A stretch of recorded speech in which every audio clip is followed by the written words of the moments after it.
उपेंद्र कुशवाहा ने जेडीयू और सीएम नीतीश पर फिर उठाए सवाल। क्या बीजेपी में होंगे शामिल?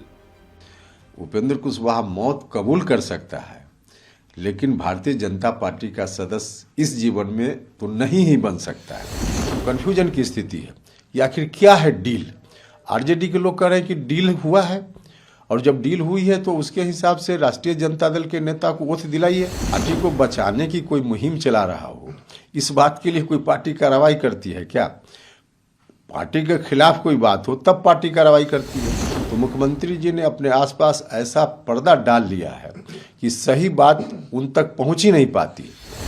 हम जो कुछ भी उठा रहे हैं, बात बोल रहे हैं, उसका सीधा जवाब तो किसी के पास है ही नहीं, क्योंकि हम सच बोल रहे हैं और सच का सामना सब लोग नहीं कर सकता है।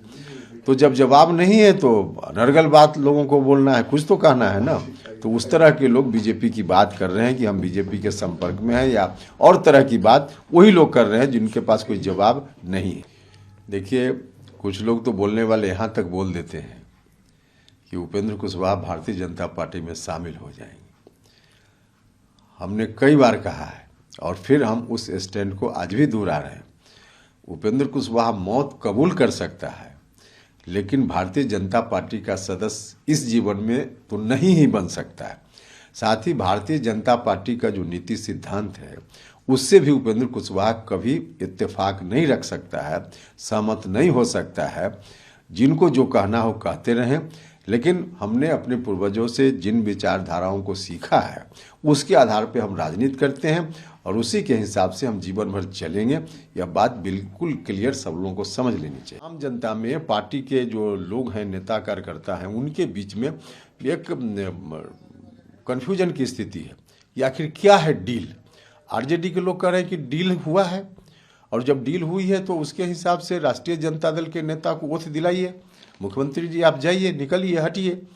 तो यह जो चर्चा या दावा आरजेडी की ओर से हो रहा है और जेडीयू की ओर से कोई आधिकारिक बयान इस पर आ नहीं रहा है।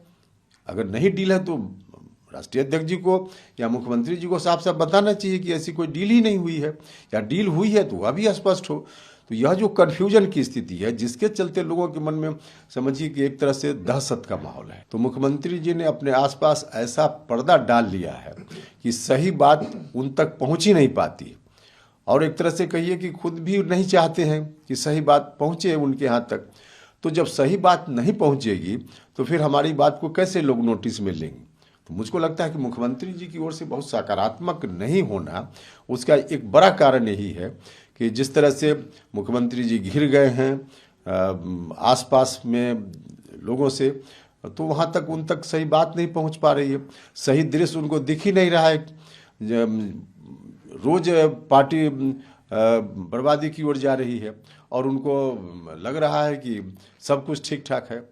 तो ऐसी परिस्थिति में क्यों फिर हमको बुलाएंगे? मुझको लगता है कारण नहीं है। पार्टी मेरे ऊपर कार्रवाई करे कि न करे तो पार्टी का विषय है, लेकिन कार्रवाई अगर होती है तो किस बात को लेकर कार्रवाई होगी? पार्टी को बचाने की कोई मुहिम चला रहा हो, इस बात के लिए कोई पार्टी कार्रवाई करती है क्या? पार्टी के खिलाफ कोई बात हो तब पार्टी कार्रवाई करती है। तो मैंने तो कुछ किया ही नहीं, हम तो दल की मजबूती के लिए कर रहे हैं। तो पार्टी के इंटरेस्ट में जो कुछ भी काम हम कर रहे हैं उसमें फिर कार्रवाई की बात कहाँ? देखिए, पार्टी बचाने की मुहिम में तो हम काफ़ी दिनों से लगे हुए हैं। पिछले 1.5-2 महीना से तो जिस तरह से हम लगे हुए हैं, सारी बात पब्लिक डोमेन में है। लेकिन उसके पहले से व्यक्तिगत रूप से मुख्यमंत्री जी से मिलकर पार्टी की बैठकों में हम लगातार इस पर बात कर रहे हैं, और हमारी चिंता का विषय है कि कैसे यह पार्टी बचे।